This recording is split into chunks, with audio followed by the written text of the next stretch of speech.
है। और मैंने यहाँ पे सेम नाम दूंगा तो भी नहीं लेने देगा, तो मैं यहाँ पे लिखूंगा AREXP, एक्सपोर्ट मैंने कर दिया। ठीक है, यहाँ पे अब जब मैं नंबर डिफाइन करूंगा 1 से तो ये नहीं लेगा।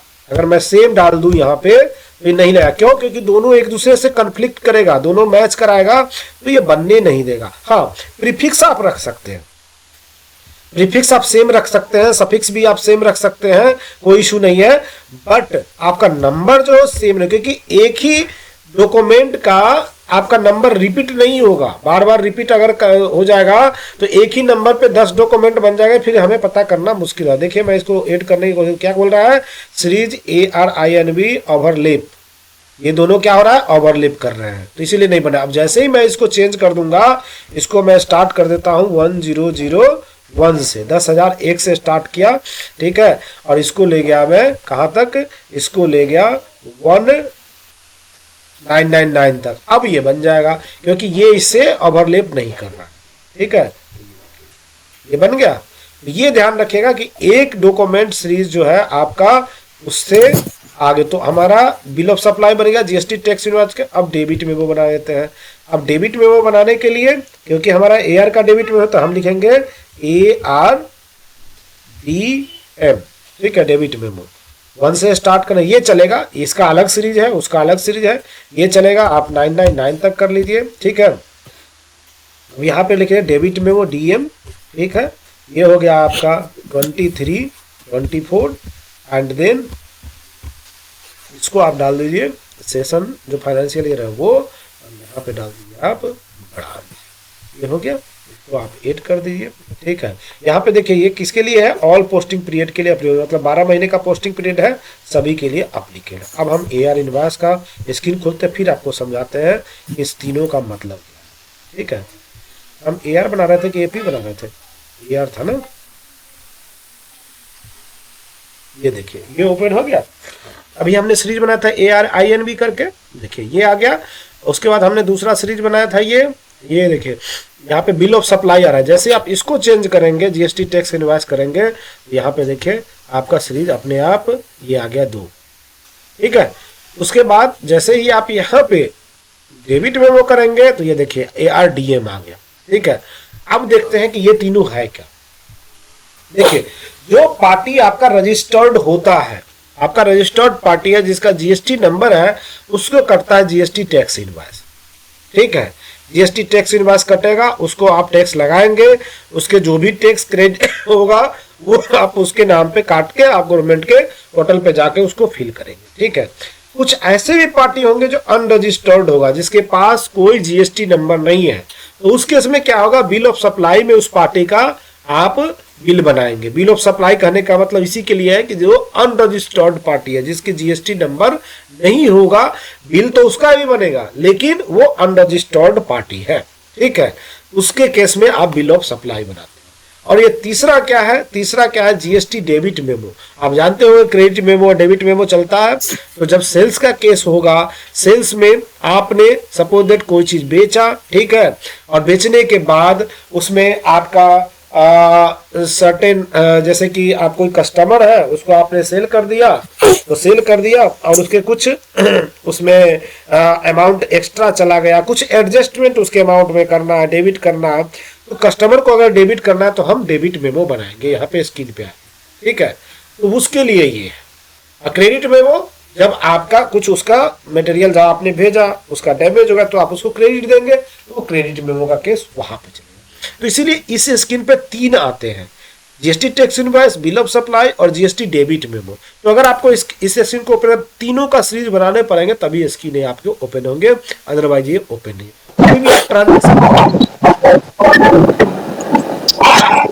सर जैसे डेबिट, जो इसको डेबिट मेमो काटेंगे, सर वो किस केस में, कोई कंफ्यूजन आता है थोड़ी सी यहाँ पे। अभी जैसे मान लो मैंने किसी कस्टमर को माल दे दिया, as per the government rule ये है कि जब भी मटेरियल बढ़ेगा या घटेगा या बैलेंस का एडजस्टमेंट होगा तो वो क्रेडिट और डेबिट मेमो से होता है। अब रही बात कि सेल्स आप कर रहे हैं, कोई भी मटेरियल सेल्स कर रहे हैं, तो सेल्स करेंगे तो 2 केसेस हो सकते हैं। ठीक है, आपने मटेरियल भेजा कस्टमर को, सर्टेन मटेरियल क्या हो गया, टूट गया। ठीक है, आपने 100 पीस भेजा था, उसमें से 5 पीस ब्रेक हो गया, लेकिन पेमेंट तो उसने 100 पीस का दिया है। तो उस केस में क्या करेंगे, 5 पीस के केस में आप उसको क्रेडिट मेमो इश्यू करें, उसको क्रेडिट दे देंगे। क्रेडिट मेमो मतलब उसको क्रेडिट देना कि 5 पीस जो तुम्हारा डैमेज होगा उसका जो भी बिल है उसको आप क्रेडिट दे रहे हैं। जब वो चाहे उसके वो मटेरियल ले ले या फिर वो पेमेंट रिफंड ले। रिफंड तो जनरली इंडस्ट्री में नहीं चलता है, रेगुलर मैनर में चलता है। तो मटेरियल वो जो भी है वो उसका, लेकिन उसकी राइट बनता है, चाहे तो पैसे भी रिफंड भी ले सकता है। ठीक है, तो क्रेडिट देने का मतलब क्रेडिट में वो जाके क्रेडिट में वो से निकालेंगे, यहाँ से तो नहीं निकालेंगे ना। क्रेडिट में वो से निकले, आगे है वो स्क्रीन। ठीक है, अब रही ठीक है बात, ठीक है ठीक है। आपने सपोज दैट किसी मटेरियल का बिल किया, ठीक है, आप उसको भेज रहे हैं, ये तो हो गया कि जब घट गया तब। अब जब ऐसा भी केस हो सकता है कि आपने मटेरियल भेजा और एक्सेस मटेरियल भेजा गया, जो जनरली नहीं होता है, लेकिन प्राइस चेंज होता है। सपोज दैट आपने बिल अभी जनरेट किया, ठीक है, और रात में पता चला कि कल मटेरियल जाना है, आपने रात में बिल कर दिया, कल को पता चला कि उसका प्राइस जो है रिवाइज हो गया है और 50 पैसे या 25 पैसे उस आइटम का प्राइस इंक्रीज कर गया। तो उस केस में क्या करेंगे, इसी जीएसटी डेबिट मेमो से उस बैलेंस को आप मैनेज करेंगे। जो क्वांटिटी तो आपने बना दिया बिल, ठीक है, लेकिन 25 पैसे या 50 पैसे जब बढ़ गए तो उस केस में क्या कहलाता है, सप्लीमेंट्री इनवॉइस जो कहलाता है, वो जीएसटी डेबिट मेमो से आप क्या करेंगे, जो 20 पैसे या 25 पैसे या 50 पैसे का जो डिफर हो रहा है उसको आप यहां से बनाएंगे और उतने अमाउंट से क्या कर देंगे, कस्टमर को आप डेबिट कर देंगे। मतलब कस्टमर पे आप लायबिलिटी खड़ा कर देंगे कि तुम्हें इतना जो डिफर अमाउंट जो हो रहा है वो तुम मुझे पे करोगे। तो सर यहाँ पे जैसे आइटम भी है नीचे, तो क्वांटिटी भी साथ में लेंगे? नहीं, क्वांटिटी नहीं, उसमें क्या होता है, अगर आप बैलेंस मैनेज कर रहे हैं तब क्वांटिटी नहीं आता है। तब आपको फॉर्म सेटिंग में जाके विदाउट पोस्टिंग क्वांटिटी आपको सिलेक्ट करना है, तो आपका स्टॉक में कोई इम्पैक्ट नहीं पड़ेगा, सिर्फ बैलेंस पे इफेक्ट है, वो कराएंगे आपको क्रेडिट डेबिट मेमो का। ठीक है, दूसरी बात यहाँ पे ये भी हो सकता है कि आपने 100 पीस भेजना था, बाय मिस्टेक या किसी कारणवश आपने उसको, या कस्टमर ने आपको बोल दिया कि सर मेरे को बिल तो बन गया है 100 का, आप मेरे को 110 पीस भेज दो। ठीक है, आपने 10 पीस जो एक्स्ट्रा भेजा, तो उस केस में क्या करोगे, ये मेमो काटोगे, जीएसटी डेबिट मेमो 10 पीस का एक्स्ट्रा जो आपने भेजा। ठीक है, तो इस हिसाब से कहता है कि कभी भी अगर बढ़ेगा घटेगा तो जीएसटी नॉर्म यही कहता है कि आप उसको डेबिट मेमो या क्रेडिट मेमो से ही एडजस्ट करोगे। जैसे मेरे वहां पे काटते हैं, वो आइटम की जगह में सर्विस कर देते हैं, तो सर्विस जैसे यहाँ पे आइटम लिखा है ना, सर्विस के केस में बनाते हो, रिपेयरिंग का होगा उसके केस में बनाते होंगे। ओके। नहीं ऐसे जैसे मान लो भेज दिया 10 रुपए का था, वो 11 रुपए का, तो वो यहाँ से करते हैं डेबिट में वो। नहीं, मैं आपको कराऊंगा वो केस। यहाँ पे आइटम सेलेक्ट करेंगे हम, और उसके बाद अभी तो इसमें नहीं कर सकता है क्योंकि अभी इनवॉइस भी नहीं हुआ है। तो जब इनवॉइस ठीक से कोई बात नहीं, दिखाऊंगा। क्योंकि सर मेरे सारे क्वेश्चन अकाउंट्स के ही हैं। मैंने 2 दिन पहले ही उस वीडियो को शेयर किया है, क्रेडिट और डेबिट मेमो यूट्यूब पे, तो वो देख लेना, या फिर मैं आपको केस कराऊंगा आगे जब सारा इन्वाइसिंग हो जाएगा ना, तब क्रेडिट एंड डेबिट मेमो का केस मैं आपको कराऊंगा। थोड़ा सा अकाउंटिंग लोगों को समझ में नहीं आता, कंफ्यूजिंग होता है। कोई दिक्कत सर, मेरे सारे क्वेश्चन ही अकाउंटिंग के हैं। मुझे और कोई दिक्कत नहीं है, यही दिक्कत है मेरी। बात चाहोगे जल्दी से दे दो मैं ले लूं, वो नहीं होगा, थोड़ा थोड़ा सा करके समझिए, बेसिक से लेके चलते हैं बेस से, तब आपको और क्लियर होगा। ठीक है, ओके ओके। तो ये हो गया कि इस तरह से हम डॉक्यूमेंट सीरीज, जितने भी स्क्रीन है सारे ही स्क्रीन के हमारे डॉक्यूमेंट सीरीज बनेंगे। ब्लैंकेट, एग्रीमेंट, सेल्स कोटेशन, अगर सेल्स साइकिल में जाएंगे तो सारे ही बनेंगे। तो ये आपको बनाने ही पड़ेंगे, इसका कोई अल्टीमेट दूसरा सॉल्यूशन नहीं है। अगर आपको ट्रांजेक्शन करना, वन टाइम आपको एक सेशन के लिए बनाने पड़ेंगे। तो अब आ जाते हैं हम लोग इस पे। तो क्रेडिट मेमो पे आए, यहाँ पे मैंने डाल दिया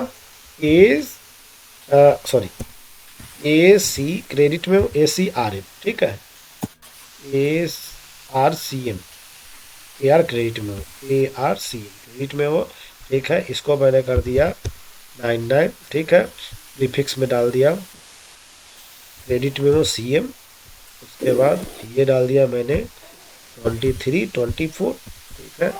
और ये कोई जरूरी नहीं कि आप यही रखें, आप अपना पैटर्न देख लीजिए कि आपको क्या रखना है। मैंने एक पैटर्न ले रखा है, उसमें सेशन भी आना चाहिए, उसमें डॉक्यूमेंट भी डिफाइंड होना चाहिए। तो एक स्टैंडर्ड पैटर्न है, आपको अगर लगता है कि ये रखना है तो रखिए, आपको अगर दूसरा कुछ लगता है तो दूसरा आप रखिए, कोई जरूरी नहीं कि यही चीज़ें आपको मेंटेन करनी। अब क्रेडिट में वो भी दो तरह के हैं, जो आपने बिल ऑफ सप्लाई काटा होगा वो, और दूसरा क्या, जीएसटी टैक्स में। तो आप आपने बिल ऑफ सप्लाई तो बना दिया, इसमें भी बनाने पड़ेंगे, तो यहाँ पे आप बनाइए।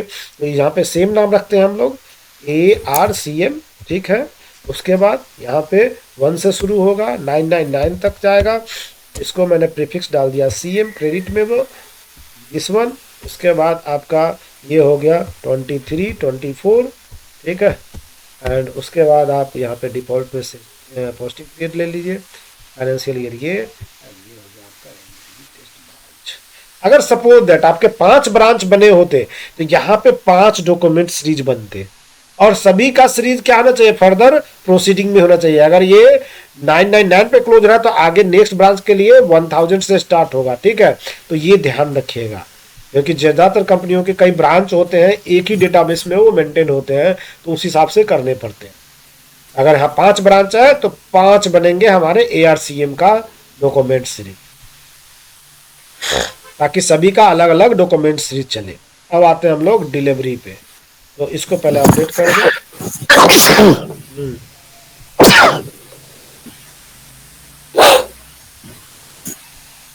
कोई क्वेश्चन? यहाँ पे मैंने डिलीवरी को ये बना दिया, प्रीफिक्स डाल दिया DEL,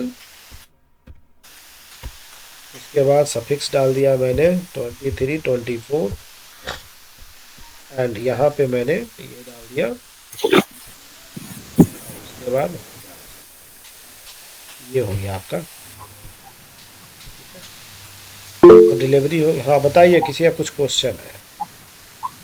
रंजीत जी, जो अपना कैंसलेशन का है उसमें कैंसलेशन का ऑप्शन भी है, तो हम सेम सीरीज को कैंसलेशन में भी यूज कर सकते हैं मैनुअल और भी एक यूज नई कर सीरीज सकते भी। हैं, सेम सीरीज भी यूज कर सकते हैं। सेम सीरीज में यूज होने में क्या होता है, जब कैंसिल करते हैं तो एक डॉक्यूमेंट बनता है कैंसिल का, दूसरा डॉक्यूमेंट बनता है क्लोज का, तो 2 सीरीज आपका कंज्यूम कर लेगा।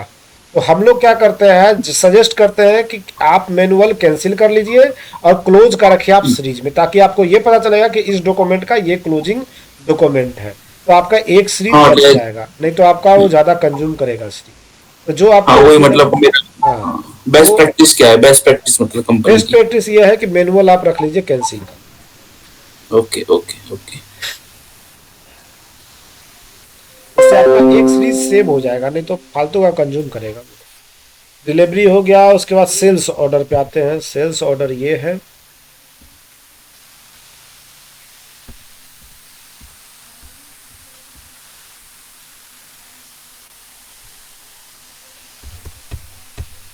अभी नहीं आया होगा आप लोगों में से बहुत लोगों को समझ, जब हम वो ट्रांजैक्शन कराएंगे तभी समझ में आएगा। जब कैंसिल कराएंगे तो इस बात को ध्यान में रखिएगा कि आपने ऐसा बोला था, वो सर एक बार ट्रांजैक्शन करके बता दो, तो आपको तब समझ में आएगा कि मैं क्या बोल रहा था। कल्पेश जी इसलिए कह रहे हैं क्योंकि इन्होंने किया है और इस तरह की प्रैक्टिस में है, इसीलिए ये क्वेश्चन किया है इन्होंने।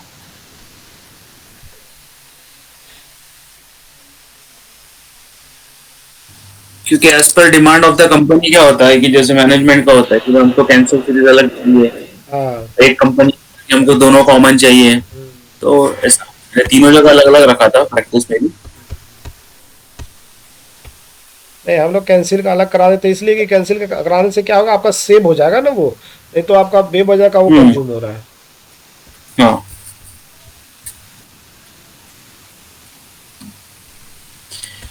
और सेम होने पे ये रहता है कि जैसे अपने को क्यूरीज वगैरह बनानी है, सेल्स रिपोर्ट या जनरेट करनी है, तो उस टाइम पे कंडीशंस लगानी पड़ती है फिर। लेकिन आपका कैंसिलेशन का रिपोर्ट थोड़े ना, अगर आपको कैंसिलेशन का रिपोर्ट चाहिए तब तो आप सेम में रखिए, तो आपको कंज्यूम ज़्यादा वो कंज्यूम करेगा, एक क्लोज करेगा, एक कैंसिल करेगा, एक आपका पहले से जो डॉक्यूमेंट हो, तो इस तरह से। तो इसीलिए ज़्यादातर क्लाइंट क्या करता है, अवॉइड करता है कि हमारा सीरीज ज़्यादा न कंज्यूम हो, मैनुअल वो कैंसिल कॉमन करेगा, रखो। बाकी वो चलते हैं। जिसको जो प्रैक्टिस अच्छा लगे वो करे। आप अपना सीरीज में ले जाना चाहते हैं सीरीज में ले जाइए, नहीं तो अच्छा एपी इनवॉइस में भी उसी तरह से बनेगा, जैसे 3 बने थे उसमें, तो इसी तरह से इसमें भी बनेंगे।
अच्छा एक बात बता दूं, सैप में जो आप ये देख रहे हैं, ये क्रेडिट मेमो, ये जो है क्रेडिट मेमो नहीं, ये डेबिट मेमो है।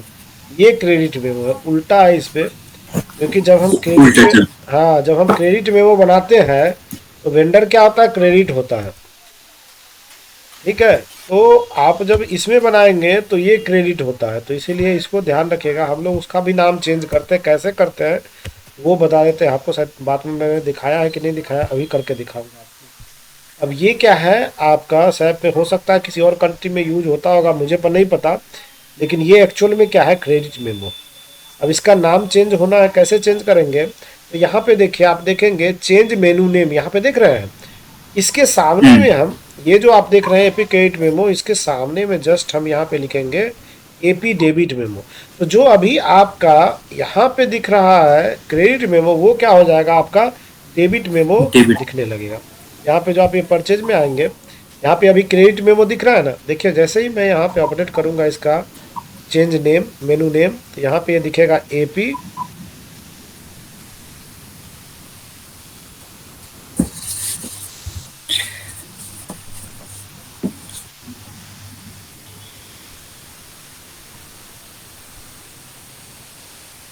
अब आप चेक करिए तो देखेंगे कि ये क्या हो गया।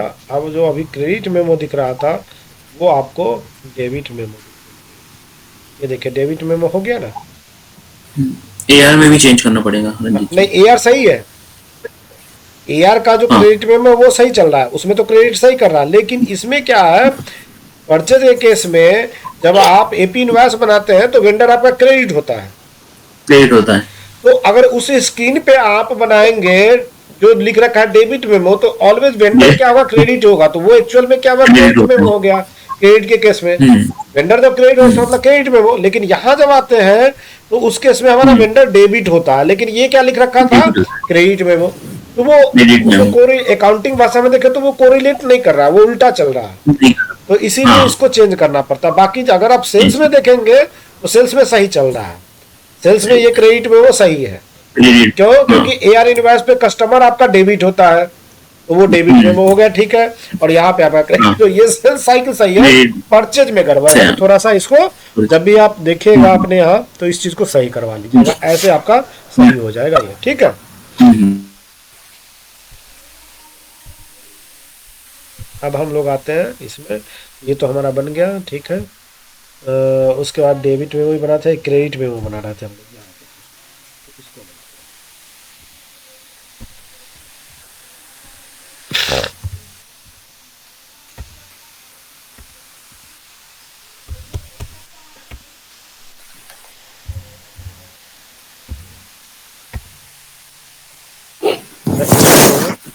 एपी है तो ये क्रेडिट नहीं है, बल्कि ये क्रेडिट क्या है आपका, यहाँ पे दिख रहा है क्रेडिट, लेकिन है क्या एक्चुअल में, ये डेबिट है।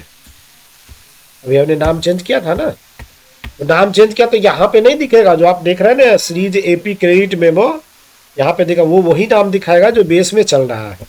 सिर्फ आपको वहाँ मेनू में दिखाई देगा कि ये डेबिट मेमो है। तो इसको ध्यान रखिएगा, थोड़ा सा लगता है गलती के नहीं हो जाए कहीं, इसलिए तो इसको आपको थोड़ा फोकस रखना पड़ेगा कि क्यों हो रहा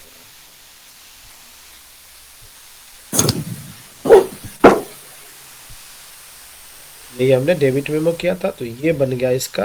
अब इसी का हमें जीएसटी टैक्स, एक तो बिल ऑफ सप्लाई का, अब जीएसटी टैक्स का बनाएंगे। तो हम बना देते हैं यहाँ पे एपी डेबिट मेमो,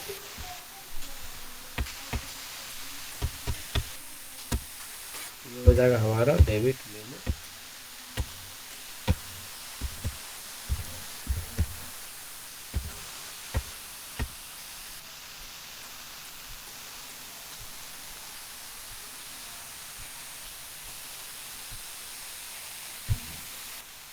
अब ये डेबिट मेमो बन गया।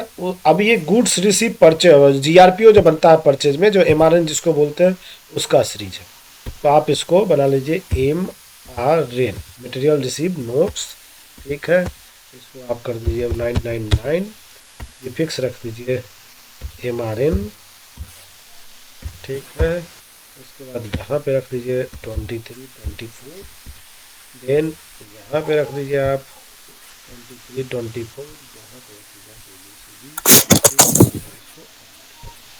ये बन गया आपका जीआरपी। तो परचेज में आपका इनवॉइस बन गया, क्रेडिट हो गया, डेबिट मेमो हो गया।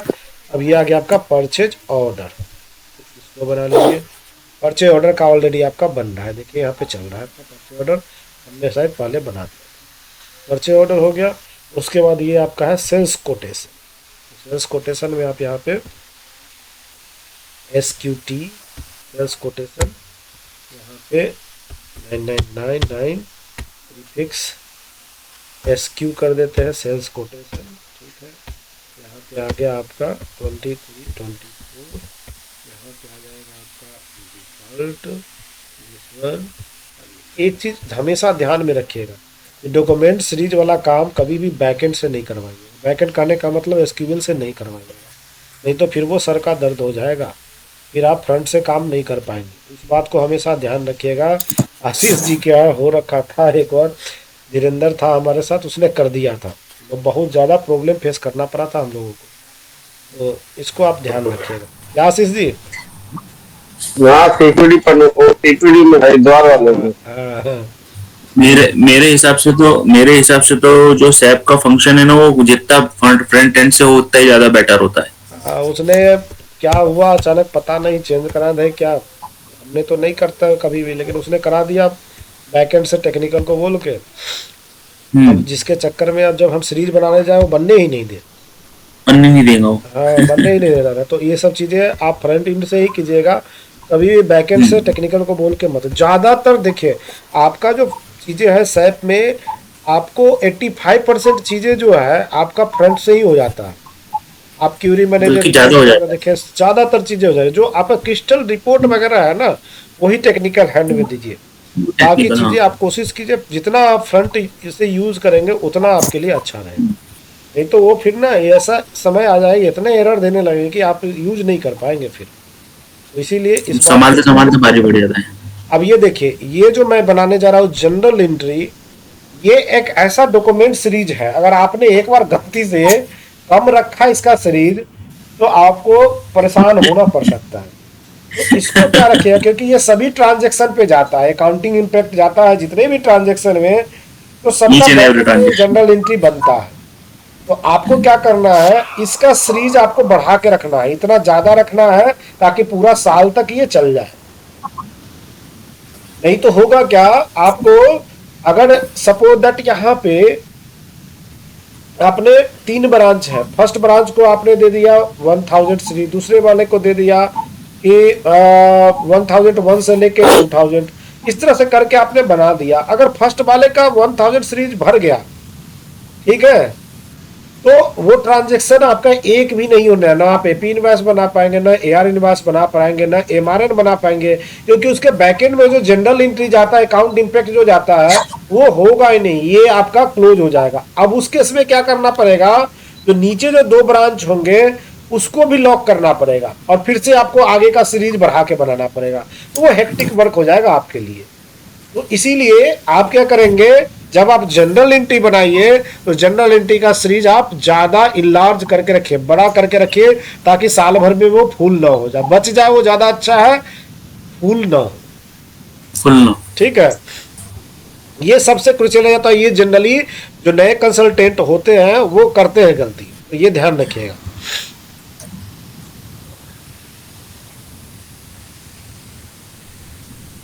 इसको मैंने 4 ये हो गया आपका 99,990, ठीक है, तो ये चल जाएगा। इससे ज़्यादा हम इसमें ट्रांजैक्शन कर नहीं पाएंगे, आप अपना देखिएगा कि कितना करते हैं।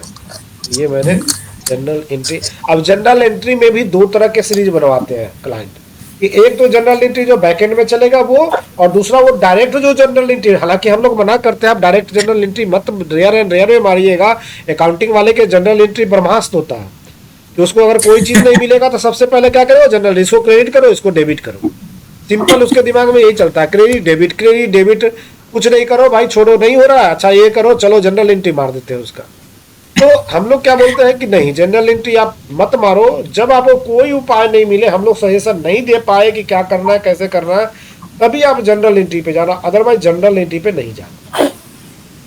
तो इसीलिए वो क्या करते हैं, नीचे एक और सीरीज बनवाएंगे, एक तो बना दिए जनरल एंट्री, ये वो जो बैकएंड में जाएगा, दूसरा बनाएंगे कि अपना जो वो जनरल एंट्री मारेंगे अकाउंट में वो, तो उसका अलग सीरीज बनवाएंगे। तो इस तरह से आप अपना देख लीजिएगा कि कितना का सीरीज हम रखें और उसको कितना का बनाए, तो वो आप उस हिसाब से बनाएंगे, तभी आपका ट्रांजेक्शन होगा। ये हो गया आपका जनरल एंट्री का। तो इसको आप ध्यान रखिए, क्योंकि ये क्या है, ये सबका बॉस है, फादर है सबका। ये अगर नहीं होगा तो किसी को चलने नहीं देगा, तो इसको ध्यान रखिएगा जनरल एंट्री। बाकी तो किसी में कोई दिक्कत नहीं, अगर कम पड़ गया तो आप फिर से बना लीजिए आगे, लेकिन इसको रखना है ध्यान।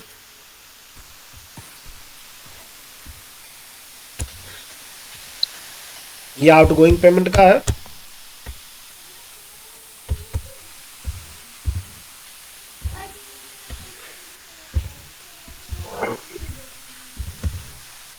राम साहब है कि सो गए? नहीं सुना।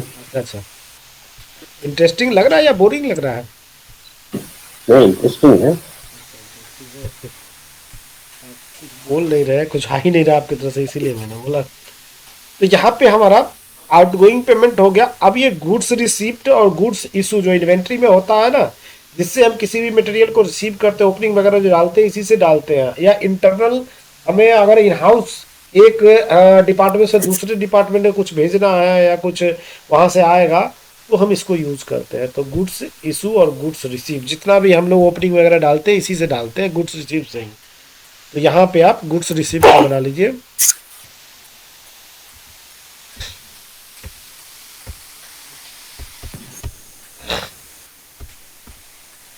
ओपनिंग का हमेशा हम लोग अलग से सीरीज बना के रखते हैं, ये सीरीज पे नहीं काम करते हैं। उसका ओपनिंग वो भी कर देते हैं, ओपनिंग बैलेंस या कुछ इस तरह करके सीरीज बना लेते हैं, ताकि वो हमें अलग से ही पता चले कि इसको हमने ओपनिंग के लिए यूज किया। ओपनिंग बैलेंस का अलग ही सीरीज बनाते हैं, चाहे जनरल एंट्री हो या फिर और भी चीज़ें हैं। ठीक है, हमें ओपनिंग डालने के लिए जनरल एंट्री चाहिए होता है या गुड्स रिसीव चाहिए होता है, तो दोनों पे हम लोग अलग से उसकी डॉक्यूमेंट्स। जीआरपीओ हो गया आपका, सेल्स हो गया, डिपॉजिट, जनरल एंट्री, आप कोई पर गुड्स रिसीव हो गया। अब आपका गुड्स इशू आ गया।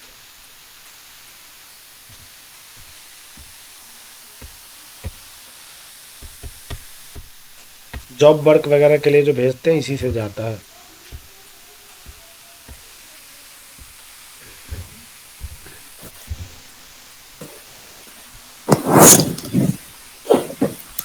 तो इस तरह से आपका डॉक्यूमेंट सीरीज ऑलमोस्ट मुझे लगता है बन चुका है। अब हम लोग साइकिल स्टार्ट कर सकते हैं।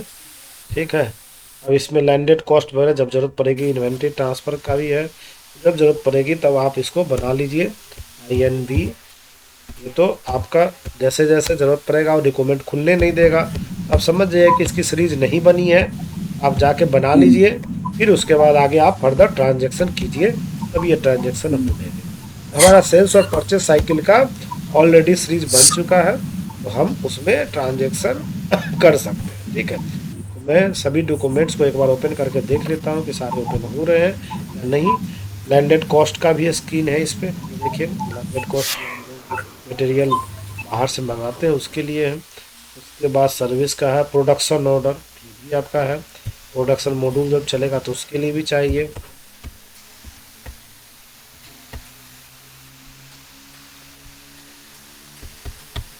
पूरा दिन लग जाता है, एक दिन ये चला जाता है इसको बनाने में।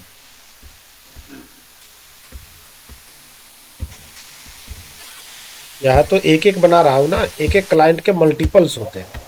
अगर AR इनवाइस बनेगा तो 3 तरह के 4 तरह के इस तरह से होंगे। AP इनवाइस बनेंगे तो इतने तरह के ऑर्डर बनेंगे, तो इम्पोर्ट का अलग होगा, इंपोर्ट का अलग होगा, डोमेस्टिक का अलग होगा परचेज ऑर्डर। फिर जब सेल्स ऑर्डर बनेगा तो डोमेस्टिक अलग होगा। तो इस तरह से कई सारे सीरीज होते हैं। तो आपको सिंपली समझाने के लिए दिखा रहा हूँ कि ये हो गया इस तरह से। ठीक है, परचेज कोटेशन।